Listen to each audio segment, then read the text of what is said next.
part of the issue that we see in a lot of schools and our education system is that a lot of these students are picking up on something that we have really put into our companies, which is if you work harder, you'll be more successful, and then you'll be happier. Mm-hmm. So if you just put your nose to the grindstone, get good grades, then eventually once you get into a good school, then you'll be happier. Or once you get a good job, then you'll feel happier.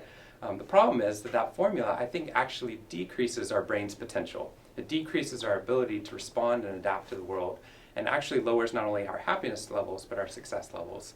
We were taught this because we were told that if you delay gratification, sometimes our test scores might improve.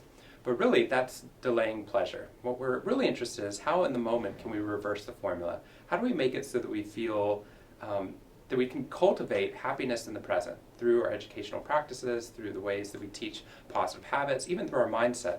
Because the reason for that is because the formula we currently have doesn't work. Because as soon as we have a success, our brain changes the goalpost of what success looks like.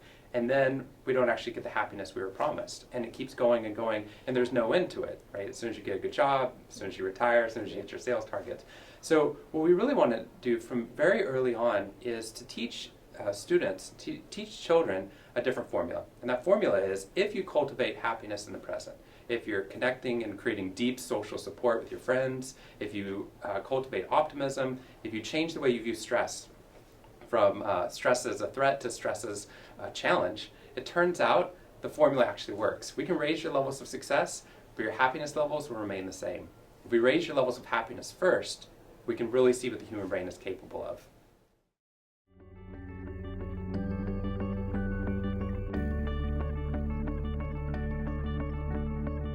So I think there's two things that we really need to teach students and educators alike to be able to do. First of all, I think we need to create a mindset shift. And I think it starts with realizing we need to prioritize happiness and positivity in the present.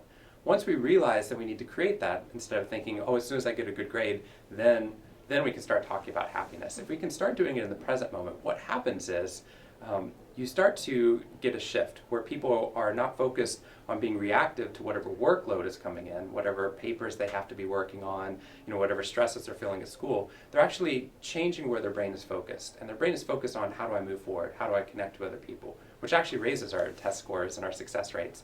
But the second thing I think we need to do is you can create a mindset shift, but it won't stick unless there's a behavioral change as well. Mm-hmm. So what we really want to do is teach first the educators to do it, but then teach the educators to help the children to be able to do this, is to create positive habits. Just as we eat every day because we know that eating will give us the fuel to be able to perform well in school and we need to sleep, we forget to do some really important things that we know now based upon science have huge impacts upon our ability to learn and process information and create memories. So we've been looking at these habits. We've been looking at short habits that could be used in the classroom and used by educators to create these positive changes. And they could be as simple as starting the class each day with having the students write down or say out loud 3 things that they're grateful for. It has to be new each day, the things that they're grateful for, but what happens is their brain starts at positive. It starts processing the world that way.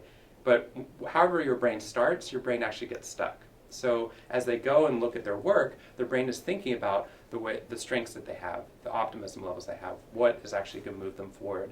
So we've been looking at these habits: gratitudes, journaling about positive experiences, exercise for 15 minutes a day, meditation for just 2 minutes, while not only creating a practice of meditation, which is so important, but also allows us to go from multitasking, which we do so often at school and in life, down to single tasking for a little bit. And what happens is then, as our brain is responding to our world, our stress levels go down, the people around us, their stress levels go down, our happiness levels rise, or even writing a positive email or a note once a day to somebody in your support group. All of these things have significant impacts that we've been researching in positive psychology that not only makes somebody happier in the present, which we could do with a chocolate bar, is about how do we create long-term changes to the way these students view the world. And we found that these 2 minutes can make all the difference.